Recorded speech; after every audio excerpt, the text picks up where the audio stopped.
तुम्हारा काम उस तरह से तरक्की नहीं कर पा रहा है जितना पहले कर रहा था या जितना होना चाहिए, उसके पीछे का कारण ये नहीं है कि अब तुम उस काम को दबाव में लेकर कर रहे हो, बल्कि उसके पीछे का सबसे बड़ा कारण ये है ना कि तुम पहले जिस नीयत से कर रहे थे, आज कहीं ना कहीं वो नीयत धुंधली पड़ रही है।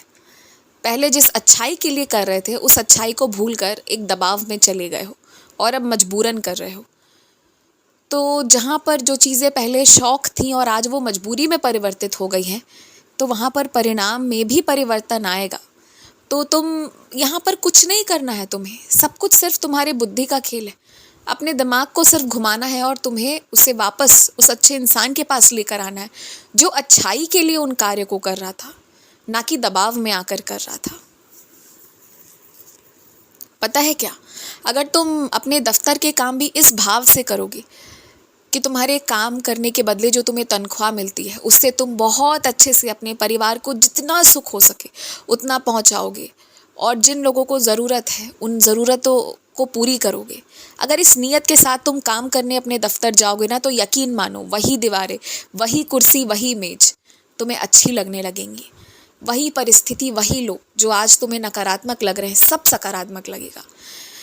यहाँ दिक्कत कोई और नहीं, सिर्फ तुम्हारे बुद्धि की है। तुम्हारी बुद्धि पहले जिन चीज़ों को खुशी से और शौक़ से कर रही थी ना, आज वो उन चीज़ों को दबाव में आकर मजबूरन कर रही है और इसलिए परिणाम उतने अच्छे नहीं आ रहे हैं। तो कुछ चीज़ों को ना शौक़ से करो, चिंता से मत करो। पार हर इंसान का लग जाता है, तो जो अच्छा है उसका तो ज़रूर लगेगा।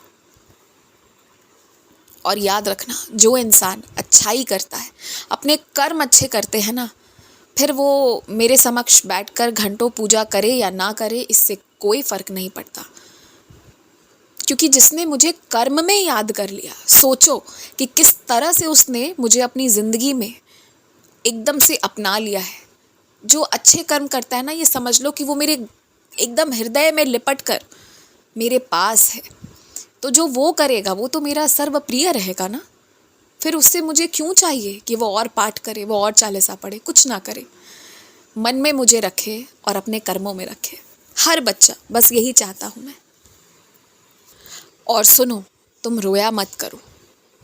तुम्हें जो परेशान कर रहे थे ना, जिन्होंने वो सारी चीज़ें रच दी, तो आज वो भी अपनी जगह पर परेशान हो रहे हैं। बल्कि तुम उन्हें जो श्राप देते हो ना, उसकी जगह मैं तुमसे ये कहता हूँ कि तुम उनके लिए आशीर्वाद मांग लो। क्योंकि जिस पल किसी ने गलत किया, उस पल वो अपने लिए बर्बादी का द्वार खोल लेता है। तो गलत करते ही बर्बादी तो होनी ही है। तो वैसे में तुम उसे और श्रापित करोगे तो सोचो उसका क्या हश्र होगा। इसलिए मैं यही कहूँगा कि श्राप देने की बजाय थोड़ी सी आशीर्वाद या थोड़ी सी रहम नज़र की कामना कर लो।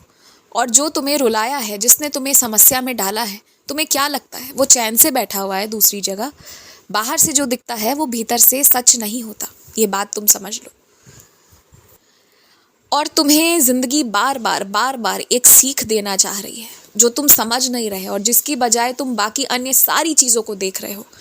तुम्हें ये बताना चाह रही है कि समय पर काम करने की अहमियत क्या होती है, पर तुम उस पर ध्यान नहीं दे रहे, बाकी सारी चीज़ों पर ध्यान दे रहे हो।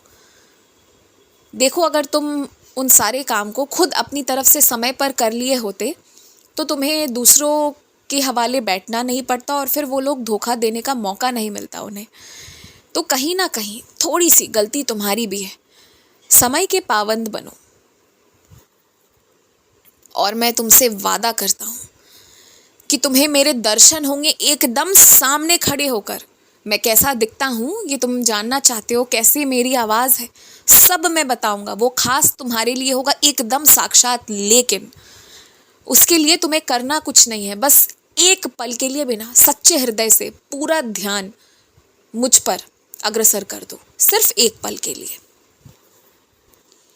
और मैं तुम्हें अपने दर्शन देने को तैयार हूँ।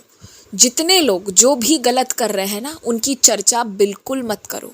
उनकी चर्चा करना यूँ समझ लो कि अपने मुंह अपने शब्द खराब करने के समान है या अपनी जीवन खराब करने के समान है।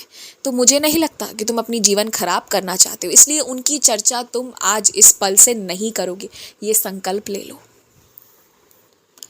खुश रहो, मुस्कुराते रहो। अभी तो पूरी दुनिया घूमना है तुम्हें।